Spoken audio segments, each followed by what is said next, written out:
Bonsoir à toutes et à tous et merci de rester fidèles au programme du soir sur New World. Bienvenue dans Regard Croisé, le 3e numéro de cette semaine. Encore 4 sujets à aborder avec nos invités. Nous parlerons d'abord de l'OMS. Donald Trump retire à nouveau les États-Unis. Notre deuxième sujet concerne l'AES. Le Niger, le Mali et le Burkina créent une force unifiée de 5000 hommes. Troisième sujet, nous parlerons du Niger. Orano dépose une nouvelle requête d'arbitrage contre le Niger. Puis nous terminerons bien évidemment par le Togo pour parler des sénatoriales de nouvelles scissions au sein de l'ANC. Et pour en parler ce soir, 3 invités sur ce plateau. Avec moi, Dieudonné Sewonou, vous êtes journaliste et directeur général des lieux services. Bonsoir Dieudonné et bienvenue. Bonsoir Guillaume, encore un plaisir pour moi de partager ce plateau avec mes co-débatteurs. Bonsoir à tous. Bonsoir à nos chers internautes et aussi chères téléspectatrices et téléspectateurs, ceux qui nous suivent de par le monde entier. Merci beaucoup à vous, Dieudonné Sewonou, d'avoir répondu à notre invitation. C'est moi qui vous remercie, docteur. À côté de vous, Samir Ourosama, vous êtes juriste et président de l'ICJVE, l'initiative citoyenne des jeunes, la voix des enfants. Bonsoir Samir et bienvenue. À vous l'introduction. Bonsoir Guillaume, bonsoir à tous ceux qui nous suivent sur toute l'étendue du territoire national, plus précisément à Parior, dans la préfecture de Tchaoudja, environ 355 km de Lomé, la capitale du Togo. D'ailleurs, à Paris, en fin de semaine écoulée, le président de la République, Faure Gnassingbé, a procédé au lancement officiel des travaux de construction de la voie de contournement de la ville de Sokodé, accueilli pour la circonstance par la chaleureuse et vaillante population de la région centrale, témoignant leur adhésion à la politique de développement, de cohésion sociale et de paix portée par le chef de l'État. Un peu partout à travers le monde, notamment en Côte d'Ivoire, à Abidjan, à Kigali, au Rwanda, où toujours le président de la République, Faure Gnassingbé, a effectué le week-end écoulé une visite d'amitié et de travail accompagnée par une importante délégation ministérielle. Plusieurs secteurs clés donc ont été retenus pour un renforcement du partenariat entre Lomé et Kigali, avec de nouveaux accords en perspective dans les domaines tels que l'agriculture, le commerce, l'investissement, le financement vers ou encore l'énergie, comme j'ai pris l'habitude depuis un très bon moment de le dire, toujours grâce à New World TV. Merci beaucoup à vous, Samir Ourosama, d'avoir répondu à notre invitation. C'est toujours un plaisir pour moi.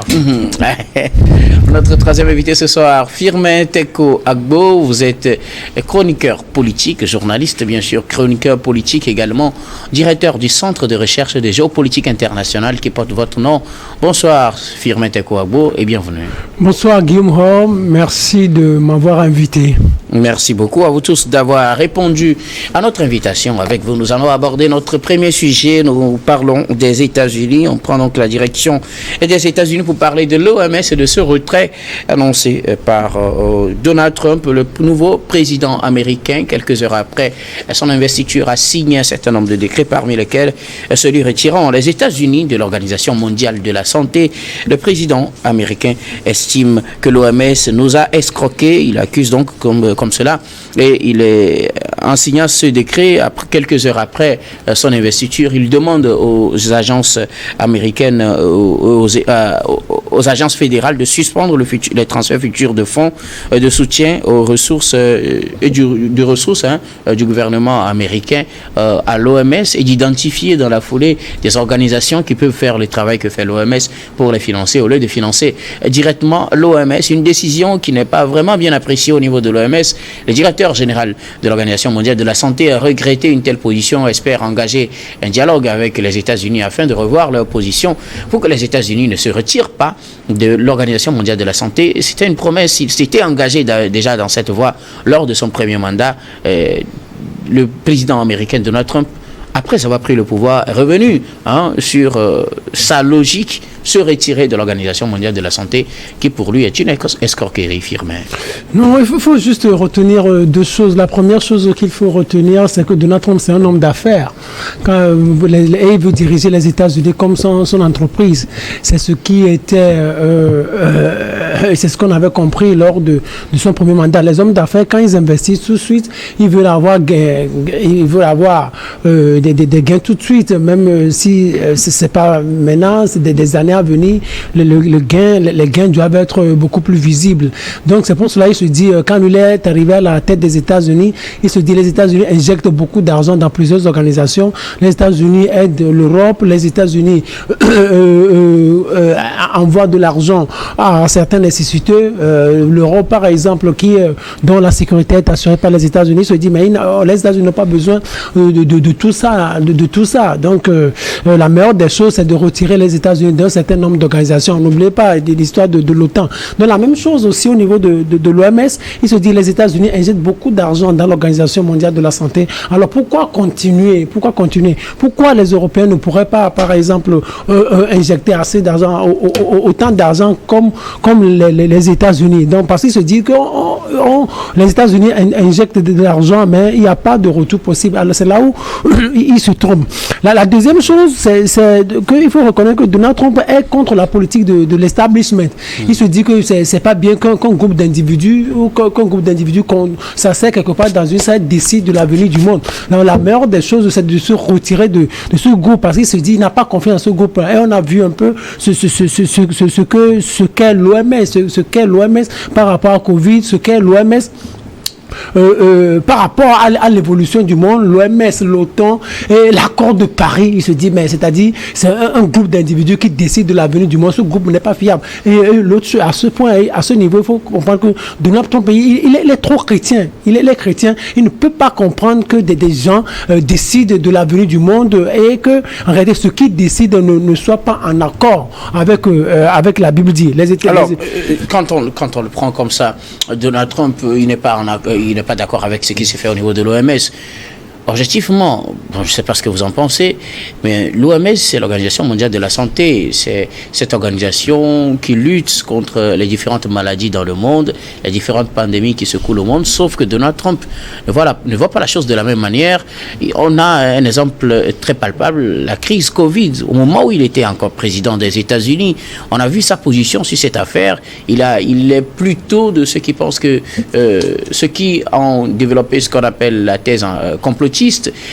Est-ce que ce n'est pas une vision personnelle que Donald Trump essaie aujourd'hui d'imposer aux États-Unis, puisque les États-Unis sont membres fondateurs de l'OMS depuis 1948, à ce qu'a fait savoir l'Organisation mondiale de la santé? Oui, en fait, c'est ça, en fait, Donald Trump. Vous savez, c'est le président des États-Unis, là, tous les renseignements. Il sait que, par exemple, ce qui s'était passé avec Covid, c'était en quelque sorte un certain complot, parce que les causes de la maladie, personne n'avait pu les détecter. Il se disait qu'il y a des gens qui ont décidé peut-être d'inoculer ce virus-là, de bloquer le monde, et ce qui lui était vraiment insupportable. Donc la meilleure des choses, c'est de se départir de ce groupe pour pouvoir construire une société idéaliste. Mais la question est de savoir s'il peut réussir à construire cette société idéaliste-là dont il rêve tant. Il n'a que 4 ans. Il va passer. Et puis ceux-là qui vont venir vont réintégrer l'OMS. Une chose, c'est la troisième chose, une chose que Donald Trump oublie, c'est que quand les États-Unis injectent de l'argent dans plusieurs organisations comme ça lui permet d'avoir une certaine influence. Ça permet aux États-Unis d'avoir une certaine influence, de peser sur le monde, d'avoir un certain nombre de données par rapport à ces institutions. Par exemple, il quitte l'OMS aujourd'hui, mais là, il va être difficile aux États-Unis d'avoir certaines données par rapport à la santé, de contrôler un peu le système sanitaire mondial. Donc à ce niveau-là, c'est la Chine qui va être la première puissance à pouvoir avoir assez de données là. C'est une question d'influence. Vous injectez beaucoup d'argent dans un certain nombre de domaines, vous soutenez un certain nombre d'organisations, c'est vous le premier à prendre la parole, c'est vous qui avez une certaine influence. Quand on dit par exemple l'OTAN où les États-Unis injectent beaucoup d'argent, mais c'est l'OTAN qui assure la sécurité de toute l'Europe. Donc avant qu'on prenne certaines décisions, de la santé, oui, avant qu'on prenne certaines décisions au niveau de l'OTAN, on ne peut pas ne pas consulter les États-Unis. Maintenant ici, il sort où aujourd'hui les États-Unis sont membres de l'OMS, avant qu'on prenne un certain nombre de décisions, on ne peut pas ne pas consulter les États-Unis. C'est une question d'influence. Mais Donald Trump ne voit pas ça comme ça. C'est un homme d'affaires qui veut avoir le gain tout de suite. Vous savez, Donald Trump, c'est comme Marine Le Pen ou Bardella en France. Vous savez, vous rappelez que quand Marine Le Pen disait que Marine Le Pen au pouvoir, elle sortirait de l'Union européenne parce que l'Union européenne ne rapportait pas grand-chose à la France. Donald Trump parle aussi des questions financières, ce que les États-Unis versent à l'OMS et ce que les autres versent à l'OMS. Par rapport au poids de la première puissance mondiale, est-ce qu'il faut se comparer aux autres puissances? Non, mais il n'a pas besoin de ça, mais il faut comprendre que Donald Trump ne veut pas. Pour lui, c'est de make America great again. Or, les États-Unis ne peuvent pas être puissants sans avez une certaine influence sur les autres, c'est-à-dire en termes de moyens. Vous n'investissez pas, vous n'injectez pas de l'argent, personne ne vous respectera. Merci beaucoup à vos firmes Inteko Agbo. Dieu donné nous. Donald Trump a décidé de retirer les États-Unis de l'accord de l'Organisation mondiale de la santé. C'est cet aspect que nous parlons. Décret signé juste après son investiture en tant que 47e président des États-Unis. Les États-Unis qui sont membres fondateurs de l'Organisation mondiale de la santé depuis 1948. Ce qu'a fait comprendre l'Organisation mondiale de la santé, qui dit regretter une telle décision et appelle à un dialogue pour que les États-Unis reviennent sur cette décision. Oui, Guillaume, Donald Trump a encore une fois mis sa menace en exécution. Vous l'avez dit, ce n'est pas sa première tentative de sortir l'État fédéral de cette organisation sous prétexte que cette organisation est d'abord budgétivore parce que les États-Unis participent en majeure partie en termes financiers au fonctionnement de cette organisation. Et donc, pour Donald Trump, en soi, c'est un canal qui absorbe de l'argent, mais qui ne contribue pas réellement à l'objectif visé, notamment protéger, défendre la santé publique, mais au contraire, elle peut marcher, rouler avec certaines démarches complotistes, et il s'appuie notamment sur la crise Covid-19, la crise sanitaire de Covid-19, et Donald Trump en arrivant au pouvoir, juste après son investiture, a trouvé encore plus d'énergie pour soutenir sa thèse selon laquelle l'OMS, pour lui, est une coquille vide qui ne contribue pas à la politique dont elle se présume être meneur. Alors, qu'est-ce qu'on peut dire ? Trump, vous le connaissez et nous le connaissons tous avec ses manières de faire. Il n'y va pas avec le dos de la cuillère. Ce qu'il décide, il fait sans regarder qui que ce soit, en se positionnant sur la grandeur américaine ou alors la grandeur de la puissance américaine, posant ses pas sans toutefois voir les contours, ce que cela pourra engendrer. Mais quelque part, on peut dire que Donald Trump, dans une certaine mesure, lorsqu'on fait référence à la gestion de la Covid-19, jusqu'à ce jour, à proprement parler, je ne pense pas que l'OMS, cette grande organisation qui statue sur la santé publique à travers la planète, a pu nous identifier concrètement l'origine de cette crise sanitaire qui a secoué le monde entier. L'origine géographique, c'était la Chine. Ça, c'est de l'origine géographique. Maintenant, l'origine biologique, l'émanation même de cette maladie jusqu'à ce jour, au point où les gens ont choisi, politisé d'ailleurs, cette crise et en ont fait ce qu'ils ont voulu. Mais jusqu'à ce jour, concrètement, qu'il faut sortir les États-Unis. Non, je n'ai pas dit ça, mais je suis en train d'analyser l'une des raisons évoquées par Donald Trump. Je me dis, sur ce plan seulement, on pourra dire que l'organisation n'est pas arrivée encore à nous convaincre sur les principes fondamentaux qui la fondent. Alors, j'ai dit sur ce plateau qu'il y a de cela quelques mois, ou alors jusqu'alors, il y a une maladie qui décime dans une partie de la République démocratique du Congo, dont on lésine encore à trouver le nom, à mettre le nom sur cette maladie. Non, finalement, ils ont dit que c'est une forme de fièvre. Voilà, et ça a pris le temps que cela devrait prendre pour qu'on arrive à trouver quelque chose, une forme de fièvre qui n'est même pas encore très identifiée. Alors, qu'est-ce qu'il faut pour combattre ces maladies et autres? L'OMS, en réalité, tout cela ressort quand même de la compétence de l'OMS. Mais jusqu'ici, est-ce que l'OMS a pu répondre valablement à ces défis pour que la planète se dise, en tout cas, il y a une organisation qui défend et qui protège la santé publique face à des grandes crises. On subit à la fois, et certaines fois, l'OMS ne fait que donner des alertes. Mais comment guérir, comment éviter, on n'y arrive toujours pas. Alors aujourd'hui, si quelqu'un comme Donald Trump trouve dans ces raisons-là une manière de sortir son État, en tout cas durant les 4 années à venir, de cette organisation, en soi, il faut lui concéder un tout petit peu. Vous êtes d'accord? je suis tenté d'être d'accord. Vous êtes tenté d'être d'accord avec Donald Trump, avec cette décision de retirer les États-Unis de l'Organisation mondiale de la santé. Samir, Donald Trump l'avait promis, il vient au pouvoir quelques heures après son investiture. Il le fait, il signe une vingtaine de décrets parmi lesquels ce retrait de l'Organisation mondiale de la santé. L'OMS, adieu l'OMS, en tout cas sous Donald Trump, conformément à ces décrets, en attendant que ce soit appliqué effectivement. Donald Trump l'a déjà signé, ce qui n'est pas du goût de l'Organisation mondiale de la santé, qui a rappelé le rôle fondateur des États-Unis dans la création de l'OMS et de tous les projets que l'OMS a conduits avec les États-Unis.